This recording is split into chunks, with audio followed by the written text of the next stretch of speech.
Hujan gerimis membasahi pelataran rumah megah keluarga Pratama di kawasan elit Jakarta Selatan. Tenda-tenda putih yang sempat menaungi ratusan pelayat kini mulai dibongkar satu persatu oleh para pekerja. Di dalam rumah yang berlantai marmer dingin itu, suasana duka masih menggantung tebal, namun bagi Vina Prameswari, duka itu terasa berbeda. Ia bukan hanya kehilangan seorang ayah, tetapi juga kehilangan satu-satunya perisai yang selama ini melindunginya dari dinginnya dinding rumah ini. Arman Pratama, pengusaha terpandang dan ayah kandung Vina, telah dimakamkan siang tadi. Vina duduk di sudut dapur bersih, memandangi cangkir teh yang uapnya mulai menipis. Gaun hitam sederhananya tampak kontras dengan kebaya sutra hitam mewah yang dikenakan ibu tirinya, Ratna Pratama, dan saudara tirinya, Clara. Sejak subuh, Vina tidak berhenti bergerak, memastikan catering siap, menyambut tamu yang tidak sempat disapa Ratna, hingga membereskan sisa-sisa bunga yang berserakan. Tidak ada yang menyuruhnya secara langsung, tetapi tatapan tajam Ratna setiap kali Vina diam adalah perintah tak tertulis yang sudah ia hafal sejak usia 7 tahun. "Heh, Vina!" Suara melengking itu memecah lamunan Vina. Clara muncul di ambang pintu dapur, wajahnya masih dilapisi make-up tebal meski matanya tidak terlihat sembab sama sekali. Ia berkacak pinggang, menatap Vina dengan jijik. "Ngapain lo bengong di situ? Itu di ruang tamu masih ada gelas-gelas kotor bekas kolega papa. Beresin sekarang. Mama nggak mau lihat rumah berantakan pas Pak Surya datang besok," perintah Clara ketus. Vina menarik napas panjang, menahan gejolak di dadanya.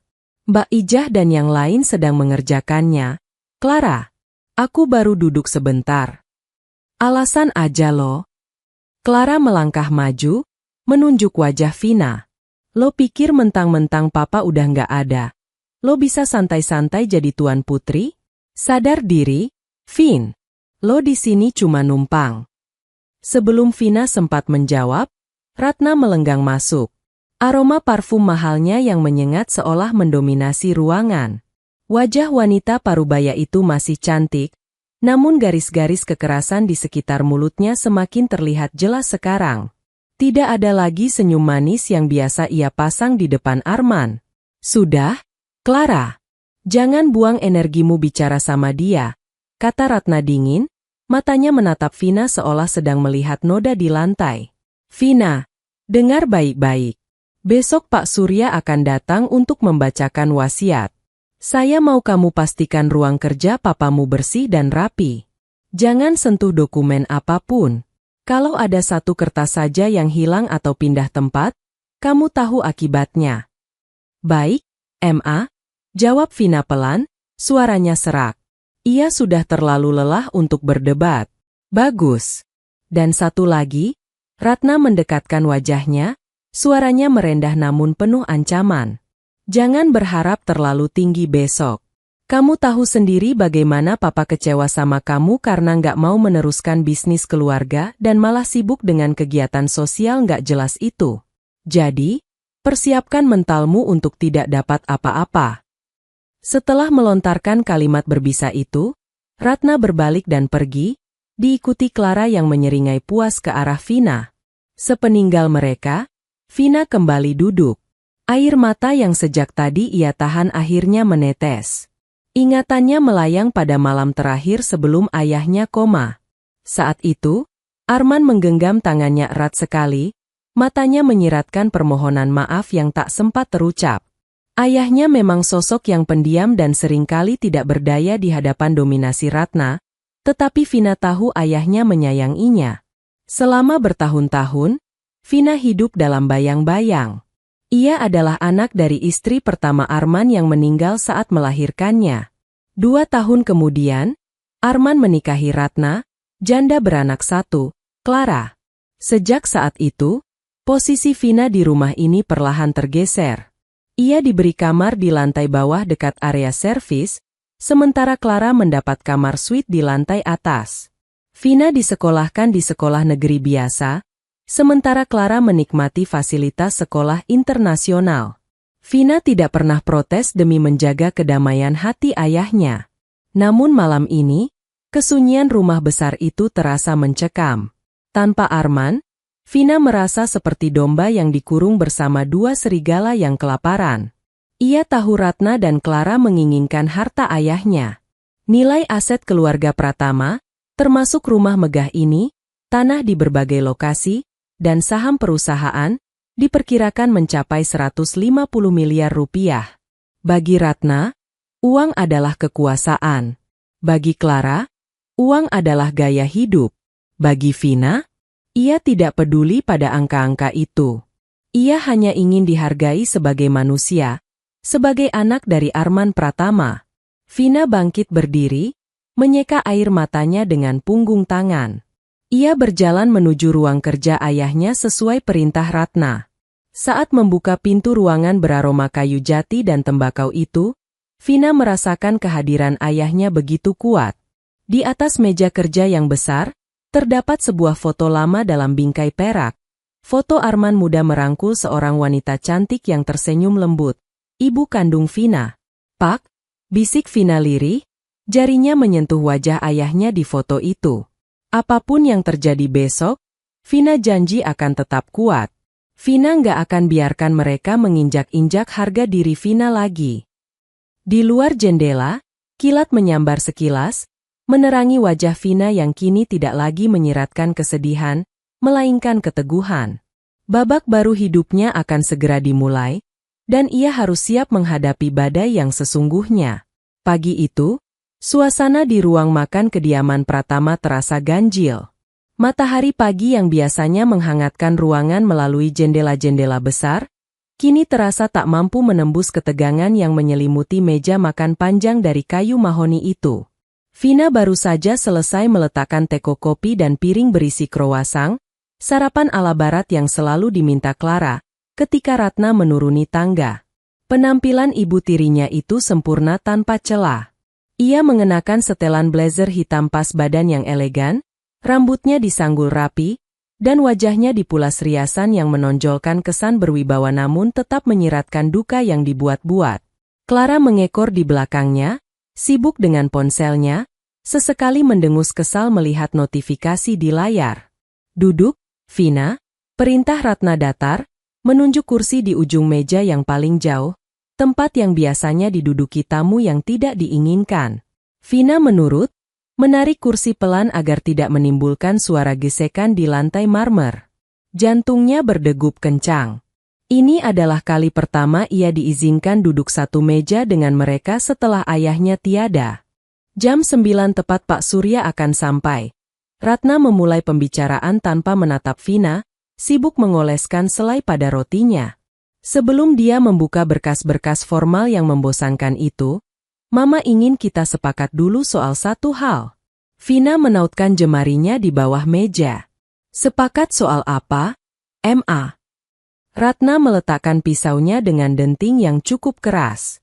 Ia menatap Vina tajam, senyum tipis yang mengerikan tersungging di bibirnya. "Soal masa depan rumah ini dan bisnis Papa. Kamu tahu kan, kondisi perusahaan Papa sebenarnya sedang tidak stabil belakangan ini? Banyak utang, banyak masalah vendor.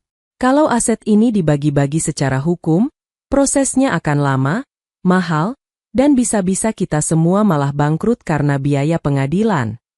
Clara ikut menimpali, meletakkan ponselnya. "Iya, Vin. Lo kan nggak ngerti bisnis. Taunya cuma ngurus panti asuhan atau kegiatan sosial nggak penting itu. Daripada lo pusing mikirin utang Papa, Mama udah punya solusi yang paling baik buat lo." Ratna mengeluarkan sebuah map berwarna biru tua dari samping kursinya dan menyodorkannya ke hadapan Vina dengan gerakan cepat. "Ini apa?" tanya Vina, ragu untuk menyentuhnya. "Itu akta pelepasan hak," jawab Ratna santai, seolah sedang membicarakan menu makan siang. "Isinya sederhana. Kamu melepaskan semua hak kamu atas rumah ini dan aset perusahaan demi keutuhan keluarga. Sebagai gantinya, Mama akan kasih kamu uang tunai 500 juta rupiah. Bersih. Kamu bisa pergi dari sini, sewa apartemen kecil, dan hidup tenang tanpa beban utang Papa." Vina ternganga. 500 juta? Padahal ia tahu, Harga tanah rumah ini saja per meter perseginya sudah puluhan juta. Tapi bukan soal nominal yang membuatnya sesak, melainkan cara mereka merendahkan akal sehatnya. Tapi Ma, Papa bilang, jangan bawa-bawa nama Papa, bentak Ratna tiba-tiba, membuat Vina tersentak. Wajah tenang Ratna berubah merah padam dalam sekejap. Papa kamu itu terlalu lembek. Dia nggak mikir panjang. Kalau bukan saya yang mengelola aset-aset ini selama ini, keluarga Pratama sudah jadi gelandangan. Dengar ya, Vina, tambah Clara dengan nada mencemooh. Lo itu harusnya bersyukur. Anak hasil, ya, lo taulah, masa lalu papa yang nggak jelas, masih dikasih pesangon segitu. Lo tanda tangan sekarang, sebelum Pak Surya datang. Kalau Pak Surya udah buka wasiat aslinya, dan ternyata isinya cuma utang, lo nggak bakal dapat sepeser pun. Lo mau jadi gembel. Vina menatap map biru itu, lalu menatap Ratna dan Clara bergantian. Tekanan itu begitu nyata. Mereka menggunakan ketidaktahuan Vina tentang hukum dan kondisi perusahaan sebagai senjata. Di dalam kepalanya, Vina berusaha mencerna. Benarkah ayahnya meninggalkan utang? Arman Pratama selalu tampak tenang soal keuangan. Aku mau menunggu Pak Surya dulu. Ucap Vina pelan namun tegas. Mata Ratna menyipit. Kamu menantang saya? Bukan menantang, Ma. Aku cuma ingin mendengar penjelasan Pak Surya sebagai kuasa hukum Papa. Itu hak aku sebagai anak kandung. Prang. Ratna membanting cangkir kopinya hingga pecah berkeping-keping. Cairan hitam panas membasahi taplak meja putih bersih. Vina memekik kaget dan refleks memundurkan kursinya. Dasar anak tidak tahu diuntung. Ratna berdiri, telunjuknya menuding tepat di depan hidung Vina. Kamu pikir kamu siapa di sini? Kamu itu cuma parasit. Saya kasih jalan keluar enak, malah belagu. Oke, kalau kamu mau main keras, kita main keras. Belum sempat Ratna melanjutkan amarahnya, terdengar suara bel pintu berbunyi, diikuti suara langkah kaki satpam yang tergopoh-gopoh. Nyonya, Pak Surya sudah datang, lapor satpam itu dengan wajah takut-takut, melihat pecahan gelas di meja.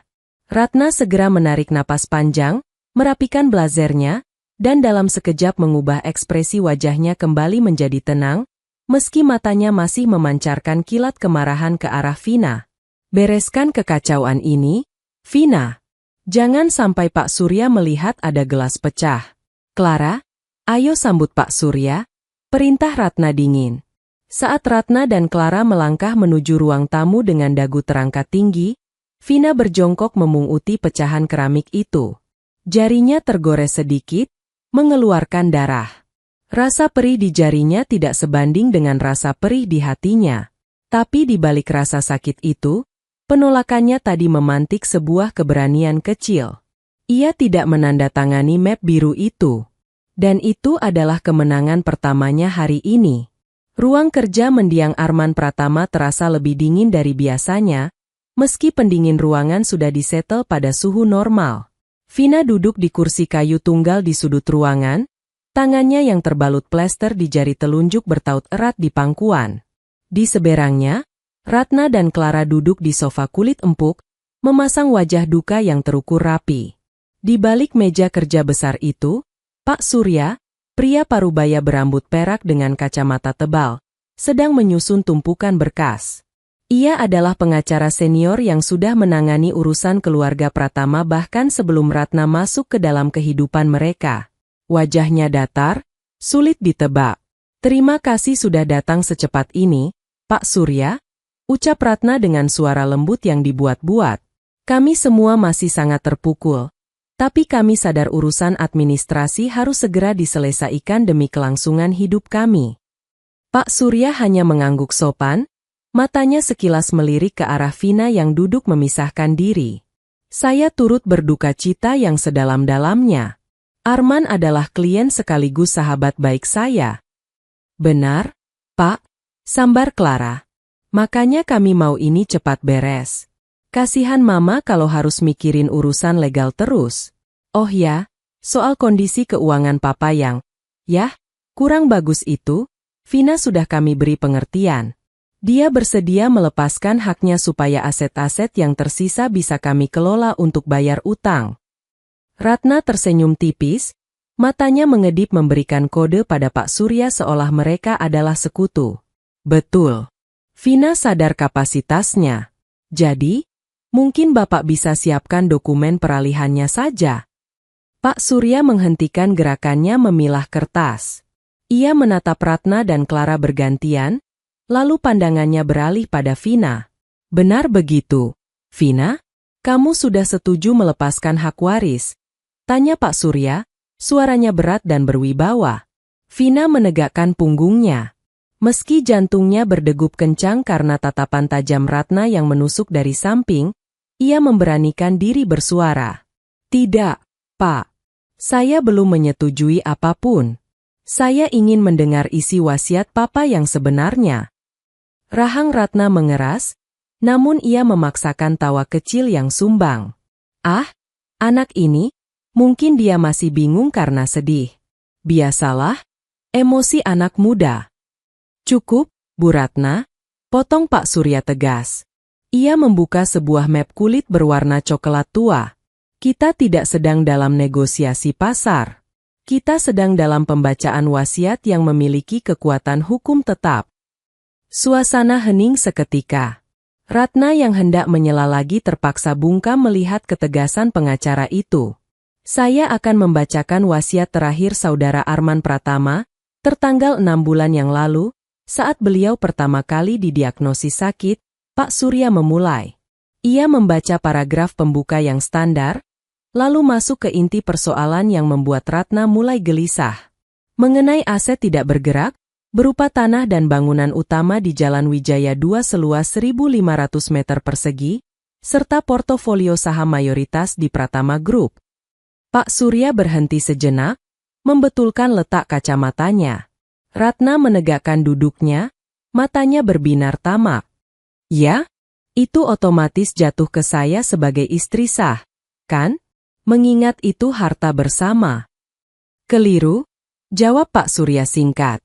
Apa maksud Bapak keliru? Suara Ratna meninggi 1 oktav. Pak Surya mengeluarkan sebuah dokumen tua yang kertasnya sudah mulai menguning dari balik map tersebut. Bu Ratna, mungkin Ibu lupa atau memang tidak pernah diberitahu oleh almarhum. Rumah ini, dan modal awal perusahaan Pratama Group, bukanlah harta yang diperoleh Arman selama menikah dengan ibu. Semua ini adalah harta bawaan. Pak Surya menunjuk dokumen tua itu. Ini adalah sertifikat asli kepemilikan tanah dan akta pendirian perusahaan. Semuanya atas nama Sarah Dewi, istri pertama Arman, ibunda kandung Vina. Vina terkesiap, menutup mulutnya dengan tangan tak percaya. Matanya berkaca-kaca menatap foto ibunya di meja kerja. Jadi selama ini, rumah ini adalah milik ibunya? Saat Ibu Sarah meninggal, lanjut Pak Surya dengan nada tenang namun mematikan, aset ini diwariskan kepada Arman dengan status, hak pakai seumur hidup, demi membesarkan Vina. Namun kepemilikan utamanya terkunci sebagai harta warisan untuk anak kandung Sarah, yaitu Vina Prameswari. Wajah Ratna pucat pasi, seolah darah di tubuhnya tersedot habis. Tidak mungkin. Arman bilang ini rumahnya. Saya istrinya. Saya berhak atas Gonogini. Gonogini hanya berlaku untuk harta yang didapat setelah pernikahan kalian. Bu Ratna, jelas Pak Surya tanpa ampun.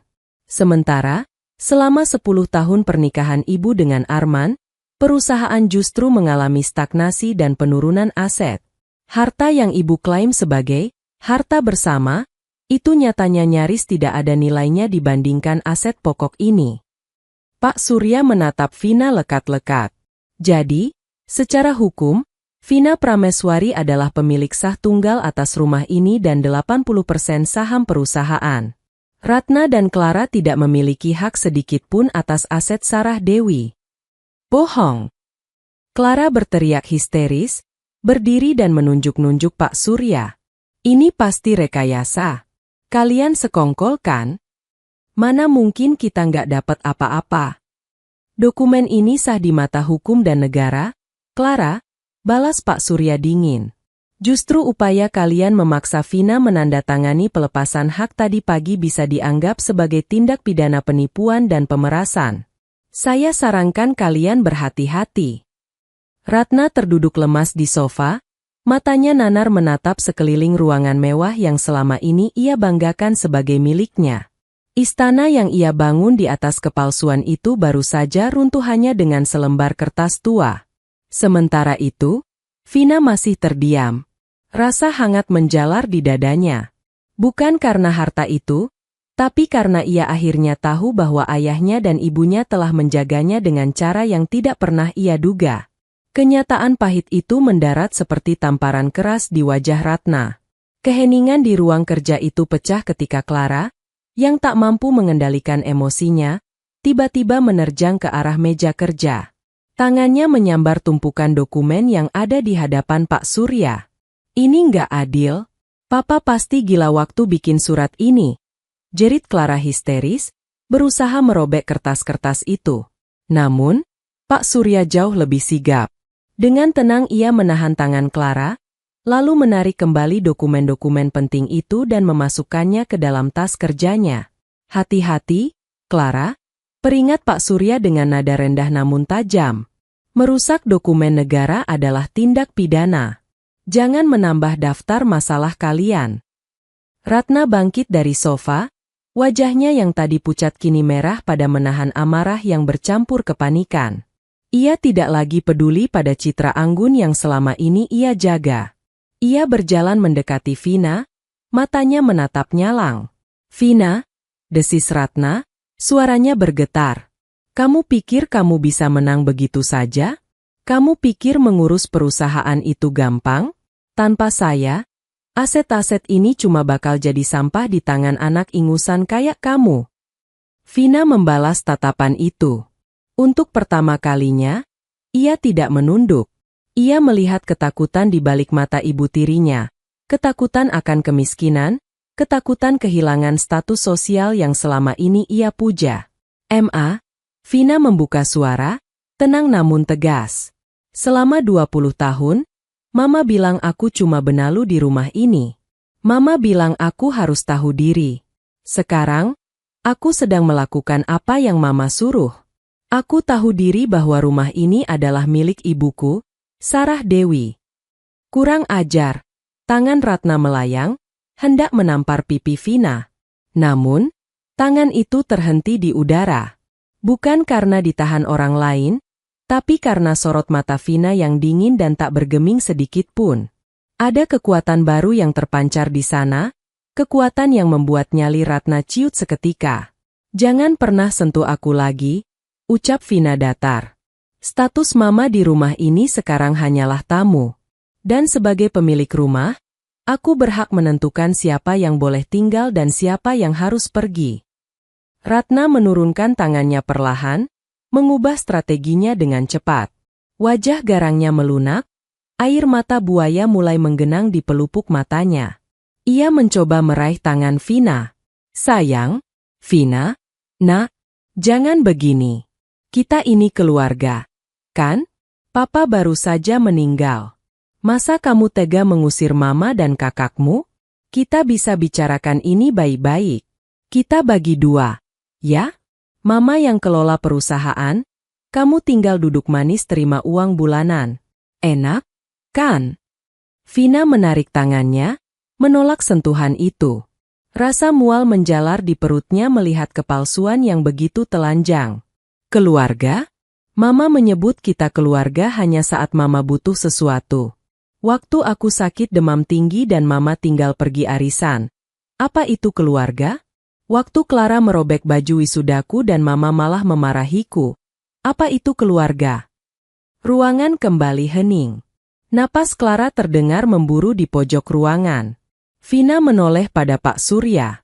Pak Surya, apakah semua dokumen legalitas sudah aman di tangan Bapak? Sangat aman, Vina. Salinan digital dan fisik sudah saya simpan di brankas kantor. Jawab pengacara itu mantap. Vina mengangguk, lalu kembali menatap Ratna dan Clara bergantian. Aku tidak sekejam kalian. Aku tidak akan membiarkan kalian pergi dengan tangan kosong, kata Vina. Mata Ratna berbinar sejenak, berharap ada celah negosiasi. Kalian boleh membawa semua barang pribadi, pakaian, perhiasan yang kalian beli dengan uang saku kalian sendiri, dan mobil pribadi Clara. Tapi, aset rumah, perabot, lukisan, dan kendaraan operasional kantor, semuanya tetap di sini. Vina melirik jam dinding tua yang berdetak konstan. Saya beri waktu 24 jam mulai dari sekarang. Besok jam 10 pagi, saya harap kamar utama dan kamar Clara sudah kosong. Jika masih ada barang kalian yang tertinggal, saya akan minta satpam untuk mengeluarkannya ke pinggir jalan. Kau mengusir kami? Pekik Clara tak percaya. Saya meminta kalian pergi dari rumah saya, koreksi Vina dingin. Ia lalu berbalik badan, melangkah menuju pintu keluar tanpa menoleh lagi. Vina, kembali. Kita belum selesai. Ratna berteriak, suaranya parau dan putus asa. Tapi Vina terus berjalan keluar dari ruang kerja itu. Saat ia menutup pintu, suara teriakan dan makian Ratna teredam di balik kayu jati tebal. Untuk pertama kalinya sejak ayahnya meninggal, Vina bisa bernapas lega. Udara di lorong rumah itu terasa lebih ringan, seolah beban bertonton baru saja diangkat dari pundaknya. Namun, Vina tahu ini belum berakhir. Ratna Pratama bukanlah wanita yang akan menyerah begitu saja tanpa perlawanan kotor. Malam itu, kediaman Pratama tidak lagi terasa seperti sebuah rumah, melainkan medan perang yang dingin. Suara debuman pintu dan gesekan koper-koper besar terdengar bergema dari lantai atas. Ratna dan Clara sedang melakukan apa yang paling mereka benci, mengemasi barang-barang mereka sendiri tanpa bantuan asisten rumah tangga. Vina duduk di kursi rotan di teras belakang, memandangi kolam renang yang tenang. Ia telah menginstruksikan Mbak Ijah dan pekerja lainnya untuk tetap di kamar mereka. Ia tidak ingin ada keributan tambahan atau drama yang melibatkan para staf. Non Vina. Mbak Ijah mendekat dengan ragu, membawa segelas wedang jahe hangat. Non sudah makan? Dari tadi siang belum ada yang masuk ke perut. Vina tersenyum tipis, menerima gelas itu. Terima kasih, Mbak. Saya belum lapar. Mbak Ijah jangan khawatir, posisi Mbak dan yang lain aman di sini. Saya yang akan menjamin gaji kalian mulai bulan depan. Mbak Ijah tampak lega, matanya berkaca-kaca. Kami semua mendoakan Non Vina. Selama ini kami sedih melihat Non diperlakukan begitu, tapi kami nggak berani bicara. Percakapan itu terputus ketika terdengar suara langkah kaki yang menghentak keras dari arah dalam. Clara muncul dengan wajah sembab karena terlalu banyak menangis dan marah. Ia menjinjing sebuah tas bermerek yang penuh sesak. Puas lo sekarang, Vin? Clara berteriak dari ambang pintu menuju teras. Lo bikin kita kayak pengungsi. Lo pikir lo bakal bahagia di rumah segede ini sendirian? Vina berdiri, meletakkan gelasnya. Aku nggak sendirian, Clara. Aku punya harga diriku kembali. Sesuatu yang nggak pernah kalian hargai. Clara hendak membalas, tapi Ratna muncul di belakangnya. Ibu tirinya itu terlihat sangat berantakan. Rambutnya yang biasa rapi kini kusut, dan sorot matanya penuh kebencian yang mendalam. Ratna tidak bicara, ia hanya menatap Vina dengan pandangan yang seolah ingin menghancurkannya. Namun, di balik diamnya Ratna, Vina menyadari sesuatu. Ratna sedang menggenggam ponselnya dengan erat, jemarinya bergerak cepat seolah sedang mengirim pesan darurat. Vina tahu, Ratna sedang menghubungi relasi-relasi bisnis atau mungkin pengacara lain untuk mencari celah. Jangan berpikir ini sudah berakhir, Vina, desis Ratna saat ia melintasi Vina menuju area parkir untuk menaruh gelombang pertama barang-barang mereka ke bagasi mobil.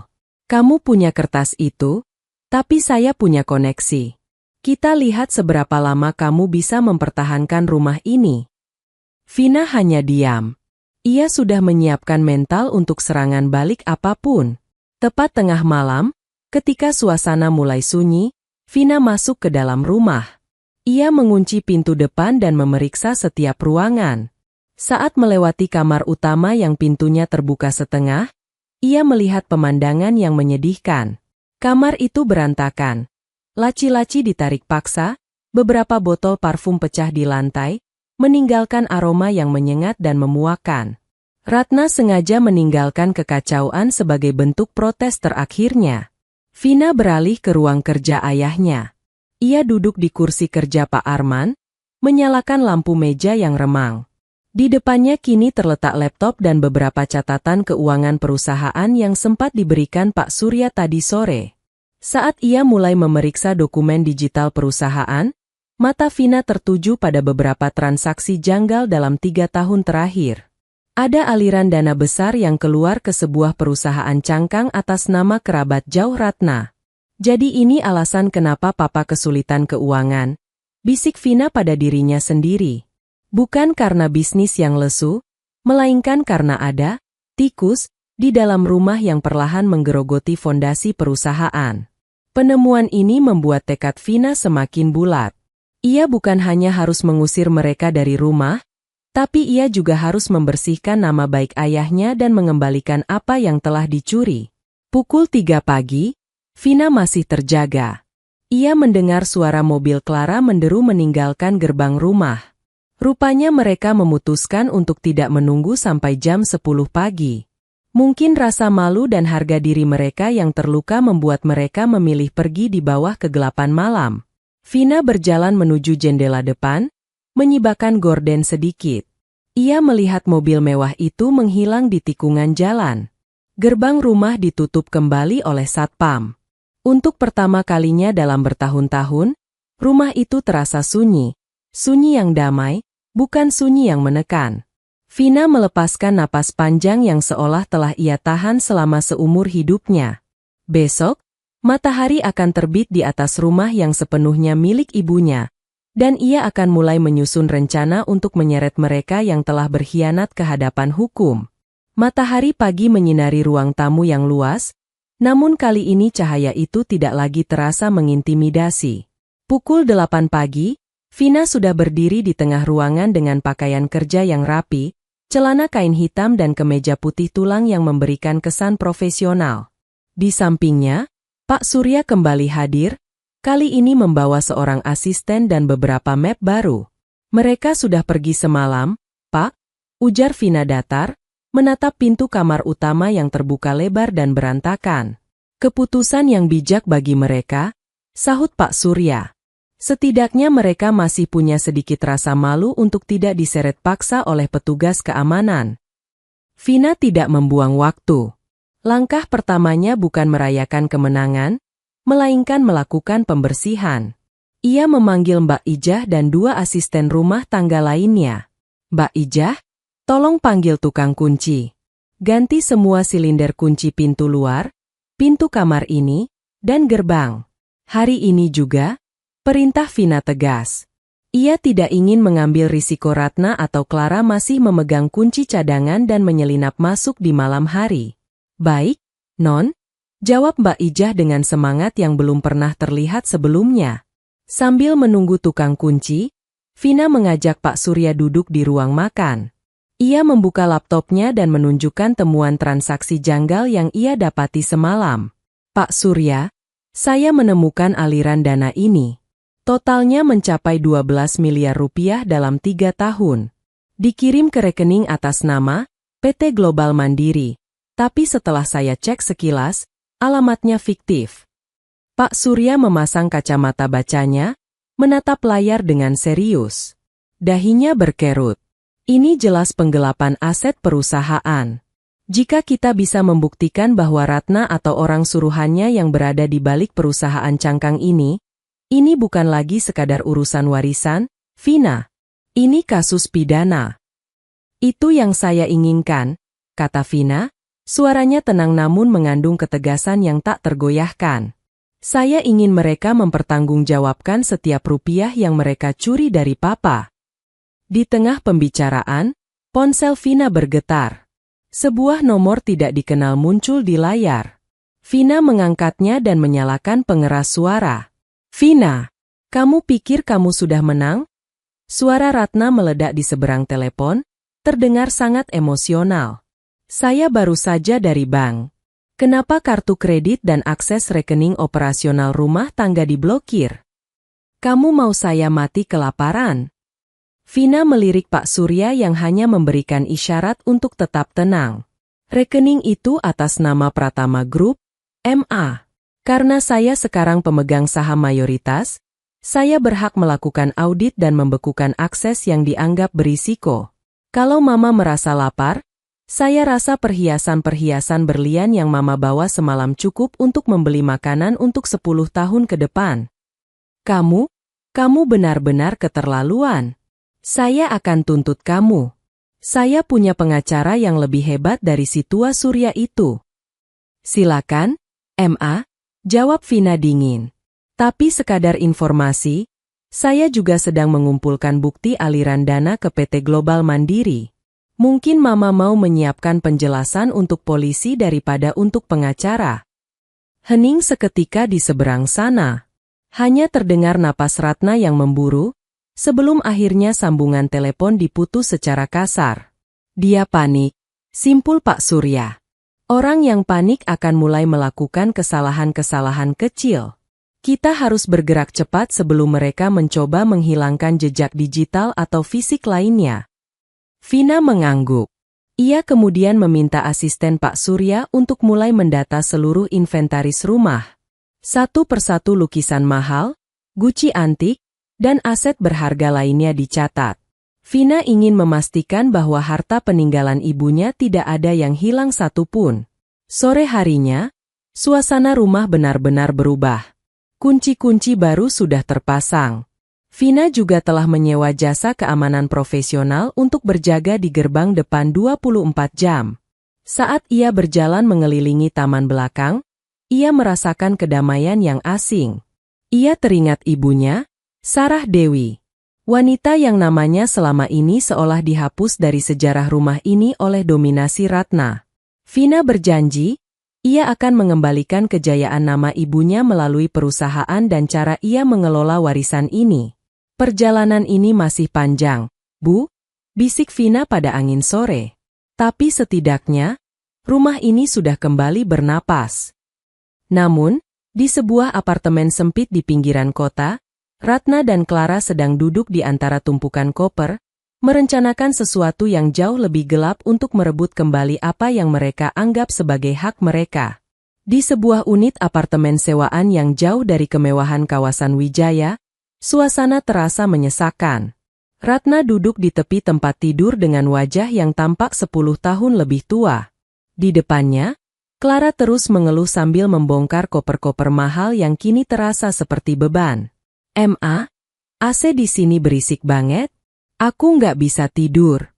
Dan lihat ini, Clara menunjuk ke arah kamar mandi yang sempit.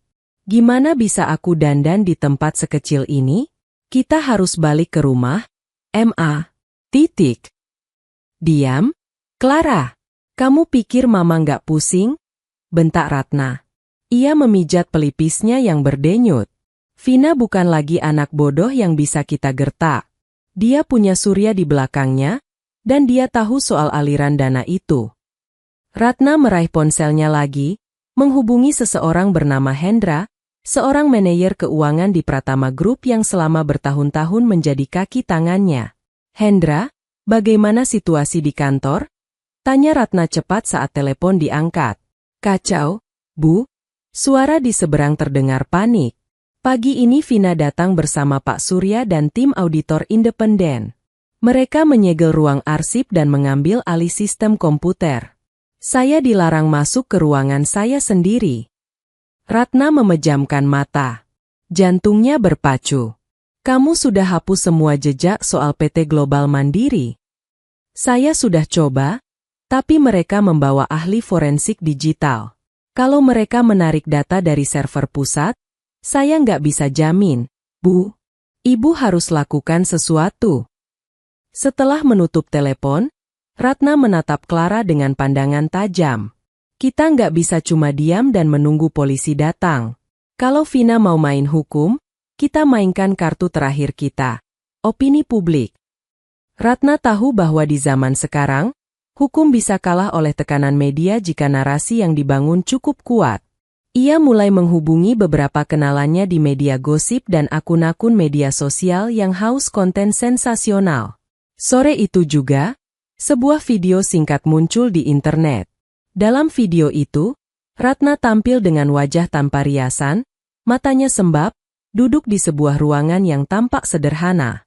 Saya tidak menyangka, setelah pengabdian saya selama 10 tahun mendampingi almarhum suami saya dan putri saya diusir seperti binatang oleh anak tiri saya sendiri. Ucap Ratna dalam video tersebut dengan suara bergetar. Vina tega mengganti kunci rumah saat kami masih dalam suasana duka. Kami keluar hanya membawa baju di badan. Di mana hati nuraninya?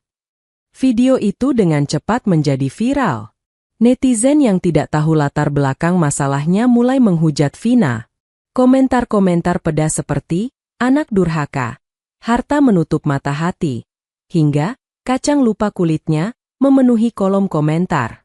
Vina, yang sedang berada di kantor ayahnya memeriksa tumpukan dokumen, dikejutkan oleh notifikasi yang bertubi-tubi masuk ke ponselnya. Ia melihat video itu dengan perasaan muak yang tak terhingga. Mereka benar-benar tidak punya urat malu, bisik Vina. Pak Surya, yang duduk di sofa kantor, menghela napas panjang. Ini taktik klasik, Vina. Pembunuhan karakter. Mereka ingin menekanmu secara mental agar kamu menyerah dan mengajak mereka berdamai demi memperbaiki nama baik. Apakah saya harus membuat video tandingan, Pak? Tanya Vina. Pak Surya menggeleng tenang. Jangan. Kalau kamu membalas dengan drama yang sama, publik hanya akan melihat ini sebagai cakar-cakaran keluarga kaya. Kita balas dengan fakta yang tidak bisa dibantah. Kita biarkan mereka merasa di atas angin sebentar lagi. Vina menarik napas dalam, mencoba menenangkan hatinya yang bergemuruh. Ia melihat keluar jendela kantor, ke arah deretan gedung pencakar langit Jakarta. Ia tahu bahwa kebenaran itu seperti matahari. Ia bisa tertutup awan untuk sementara, tapi ia tidak akan pernah padam. Biarkan mereka bersenang-senang dengan kebohongannya, kata Vina dengan nada dingin yang baru. Karena saat bukti audit ini keluar, video itu akan menjadi bukti tambahan tentang betapa manipulatifnya mereka. Vina kembali ke mejanya. Ia tidak lagi melihat dokumen itu sebagai beban, melainkan sebagai amunisi untuk pertempuran terakhirnya. Efek dari video viral Ratna mulai terasa nyata. Keesokan paginya, gerbang rumah mewah keluarga Pratama sudah dikerumuni oleh beberapa wartawan infotainment dan pembuat konten yang haus akan berita sensasional. Mereka mencoba mengintip dari balik celah pagar, berharap mendapatkan gambar Vina yang mereka labeli sebagai anak tiri kejam. Di dalam rumah, Vina mencoba mengabaikan kebisingan di luar. Namun, serangan tidak hanya berhenti di depan gerbang. Akun media sosial yayasan sosial yang dikelola Vina pun tak luput dari sasaran. Komentar-komentar penuh makian membanjiri unggahan kegiatannya, bahkan beberapa donatur mulai menelepon untuk menanyakan kebenaran berita tersebut. Non Vina, apa sebaiknya saya panggil polisi untuk membubarkan orang-orang di depan? Tanya Komandan Satpam melalui interkom. Vina menatap layar monitor CCTV. Tidak perlu, Pak. Biarkan saja. Selama mereka tidak masuk ke area privat, biarkan mereka di sana. Tolong pesankan makan siang dan minuman untuk mereka melalui ojek daring. Katakan itu dari saya. Keputusan Vina membuat para staf rumah terkejut, namun itu adalah langkah strategis pertama yang disarankan Pak Surya. Vina ingin menunjukkan bahwa ia tidak panik, tidak marah, dan tetap menjaga martabatnya. Pukul 14, Pak Surya datang melalui pintu belakang untuk menghindari kerumunan. Ia membawa sebuah koper perak yang berisi hasil awal dari tim audit forensik dan laporan dari pihak bank. Vina, ini lebih besar dari yang kita duga, ujar Pak Surya sambil membentangkan lembar demi lembar bagan aliran dana di meja makan. Ratna tidak bekerja sendiri. Hendra, manajer keuangan itu, telah memalsukan tanda tangan almarhum ayahmu selama 2 tahun terakhir. Mereka mengalihkan dana operasional ke PT Global Mandiri, lalu dari sana, uang itu dipecah ke beberapa rekening pribadi atas nama Ratna dan Clara. Vina meneliti angka-angka tersebut. Totalnya berapa, Pak? Sejauh ini yang terverifikasi adalah 18 miliar rupiah. Itu belum termasuk beberapa aset perhiasan milik mendiang ibumu yang diam-diam telah digadaikan oleh Ratna. Jawab Pak Surya dengan nada geram. Vina mengepalkan tangannya. Dia menggadaikan warisan ibu kandungku. Ya. Dan inilah saatnya kita membalikkan keadaan. Pak Surya mengeluarkan sebuah dokumen resmi. Saya sudah berkoordinasi dengan pihak kepolisian. Berdasarkan bukti-bukti ini, mereka sudah mengeluarkan surat panggilan untuk Ratna, Clara, dan Hendra atas dugaan penipuan, penggelapan dalam jabatan, dan pemalsuan dokumen. Vina menarik napas panjang. Pak Surya, saya ingin melakukan satu hal sebelum polisi menjemput mereka. Saya ingin mereka tahu bahwa kebohongan mereka di internet justru mempermudah kita.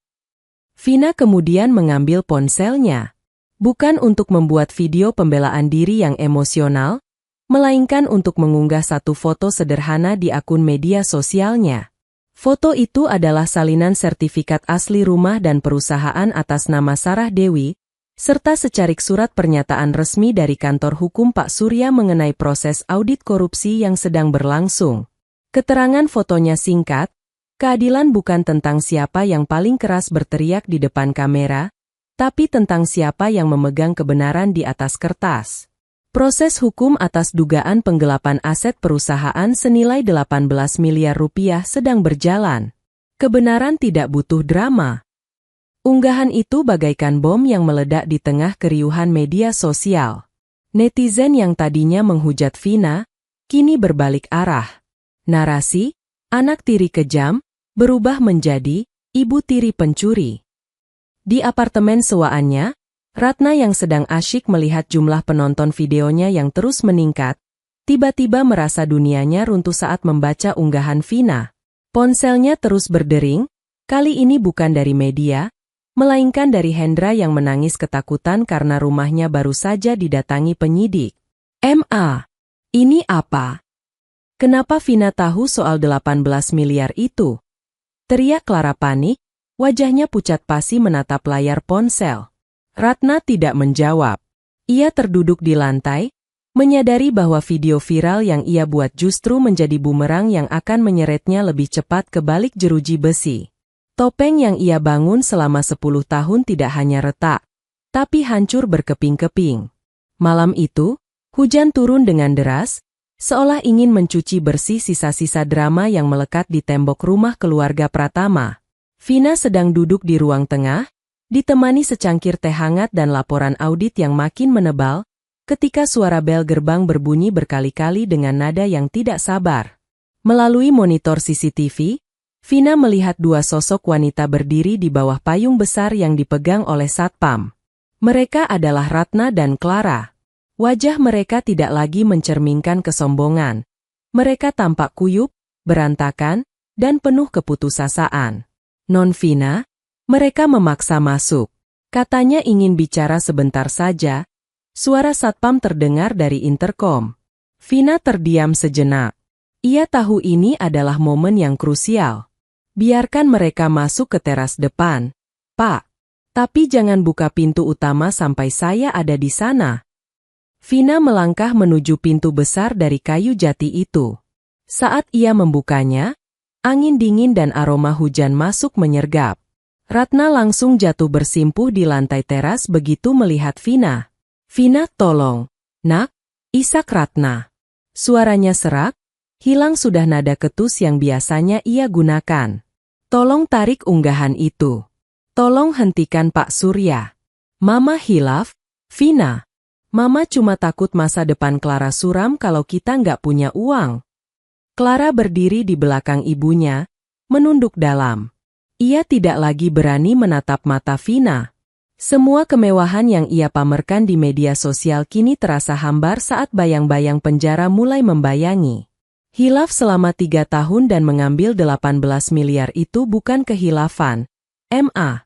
Itu rencana, jawab Vina datar. Ia tetap berdiri di ambang pintu, tidak berniat mempersilakan mereka masuk ke dalam rumah yang sudah bersih dari kehadiran mereka. Kami akan kembalikan. Sebagian masih ada, sebagian sudah jadi aset lain. Tolong jangan lapor polisi, Vina. Mama mohon. Ratna mencoba meraih kaki Vina, namun Vina mundur satu langkah. Semuanya sudah terlambat, Ma. Proses hukum sudah berjalan sejak Pak Surya menyerahkan bukti ke penyidik sore tadi. Kalian sendiri yang mempercepat proses ini dengan membuat kegaduhan di media. Sekarang, polisi punya alasan kuat untuk bergerak cepat demi menghindari penghilangan barang bukti. Mendengar kata polisi, Clara mulai terisak keras. Vin, gue nggak mau masuk penjara. Gue janji bakal balikin semua tas dan perhiasan gue. Ambillah semuanya, asal gue bebas. Vina menatap saudara tirinya dengan rasa iba yang tipis, namun lebih banyak rasa kecewa. Ini bukan soal tas atau perhiasan, Clara. Ini soal pengkhianatan terhadap Papa. Kalian memperlakukan Papa seperti mesin uang saat beliau hidup, dan kalian mengkhianati amanahnya bahkan sebelum tanah makamnya kering. Tiba-tiba, lampu sorot dari dua mobil SUV berwarna gelap menyapu halaman rumah. Mobil-mobil itu berhenti tepat di belakang mobil Clara. Beberapa pria berpakaian bebas namun dengan lencana kepolisian yang melingkar di leher turun dari kendaraan. Ratna menjerit pelan, sementara Clara membeku. Ibu Ratna Pratama dan saudari Clara Pratama, tanya salah satu petugas dengan suara bariton yang tegas. Kami dari Polda Metro Jaya. Kami memiliki surat perintah untuk membawa ibu dan saudari guna pemeriksaan lebih lanjut terkait dugaan pemalsuan dokumen dan penggelapan aset. Vina, tolong Mama, Vina, teriak Ratna saat petugas mulai membimbingnya berdiri. Vina hanya berdiri diam, menyaksikan pemandangan itu dengan hati yang berat namun lega. Ia melihat mereka digiring masuk ke dalam mobil polisi. Ratna terus meronta dan berteriak, sementara Clara hanya bisa menutupi wajahnya dengan tas mewah yang kini tampak tak berharga sama sekali. Saat mobil-mobil itu bergerak meninggalkan halaman dan gerbang kembali tertutup rapat, kesunyian kembali merajai rumah itu. Vina menutup pintu utama dan menguncinya. Ia menyandarkan punggungnya di pintu, memejamkan mata, dan mengembuskan napas panjang. Malam itu, untuk pertama kalinya, Vina tidur dengan nyenyak tanpa rasa takut bahwa seseorang akan mencuri mimpinya. 2 minggu setelah penjemputan malam itu, nama keluarga Pratama masih menjadi konsumsi publik, namun narasinya telah berubah total. Fakta-fakta hukum yang dirilis oleh kepolisian melalui konferensi pers resmi telah membersihkan nama Vina. Hasil audit forensik menunjukkan bahwa penggelapan yang dilakukan Ratna dan Hendra jauh lebih sistematis daripada yang dibayangkan semula. Vina kini berada di kantor pusat Pratama Group. Duduk di kursi pimpinan yang dulunya milik sang ayah, ia merasa beban berat di pundaknya. Perusahaan sedang dalam kondisi kritis. Kepercayaan investor goyah akibat skandal tersebut, dan moral karyawan berada di titik terendah.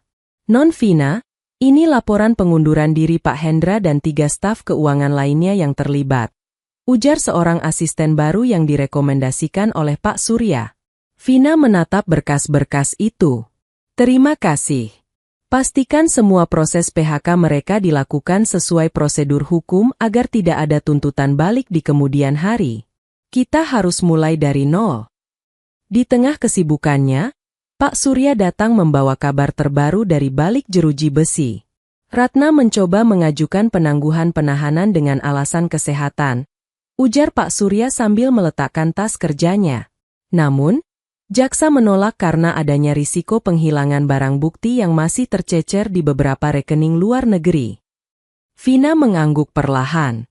Bagaimana dengan Clara? Clara terus-menerus histeris di sel. Dia tidak terbiasa dengan kondisi tanpa fasilitas mewah.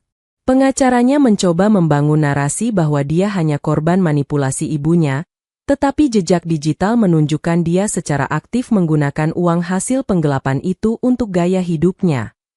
Vina terdiam sejenak. Ada rasa perih di hatinya, namun ia sadar bahwa keadilan tidak bisa ditawar. Ia teringat kembali pada masa-masa di mana ia harus mencuci bajunya sendiri dan makan di dapur sementara Ratna dan Clara berpesta di ruang tengah. Kini, roda telah berputar sepenuhnya. Pak Surya, kata Vina dengan nada serius. Saya ingin segera menyelesaikan urusan warisan ibu saya. Saya ingin mengalihkan sebagian besar aset likuid dari hasil pemulihan kerugian perusahaan ini, untuk mendirikan yayasan pendidikan atas nama Sarah Dewi. Itu rencana yang mulia, Vina. Itu akan memberikan tujuan baru bagi kekayaan ini, puji Pak Surya. Namun, tantangan belum usai. Sore itu, Vina menerima surat dari pengacara Ratna. Isinya adalah ancaman untuk membongkar rahasia masa lalu Arman Pratama jika Vina tidak mencabut tuntutannya. Ratna masih mencoba memerasnya, bahkan dari balik jeruji besi. Vina membaca surat itu dengan senyum getir. Ia tidak takut lagi. Selama bertahun-tahun ia hidup dalam bayang-bayang ketakutan dan rasa rendah diri yang ditanamkan Ratna. Sekarang, ia tahu siapa dirinya dan apa yang ia miliki. Katakan pada mereka, ujar Vina pada asistennya, bahwa saya tidak akan bernegosiasi dengan penjahat. Jika ada rahasia yang ingin mereka bongkar, silakan sampaikan di depan hakim. Saya tidak punya beban lagi. Ketegasan Vina menjadi sinyal bagi seluruh staf di kantor bahwa kepemimpinan baru telah lahir. Ia bukan lagi gadis pemalu yang bisa diinjak-injak.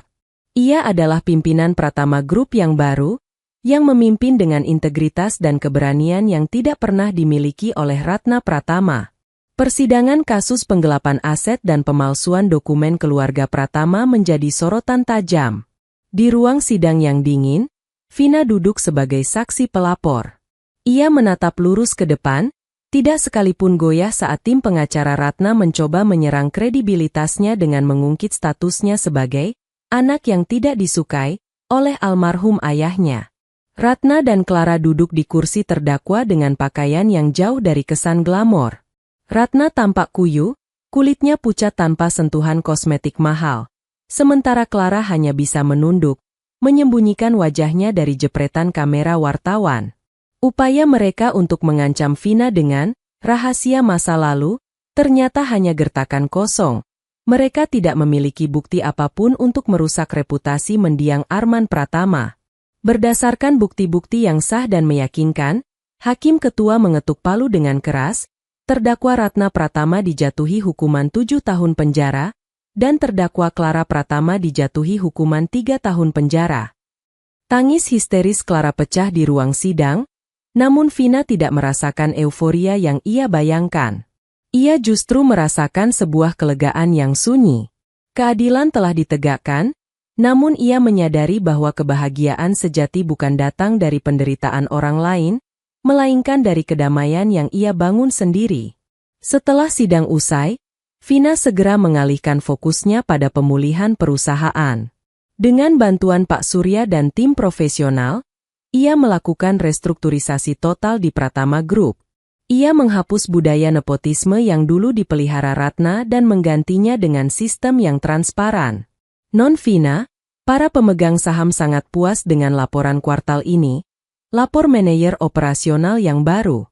Kepercayaan pasar kembali pulih setelah kita mengumumkan bahwa aset pokok perusahaan kini terlindungi di bawah yayasan.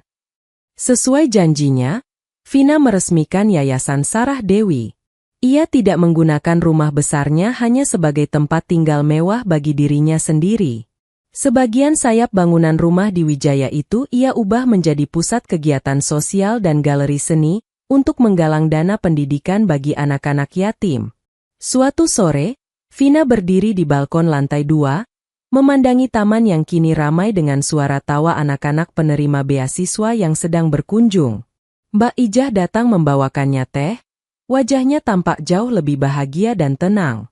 Rumah ini sekarang punya nyawa, Non, ujar Mbak Ijah tulus. Vina tersenyum. Ibu pasti senang melihat ini, Mbak.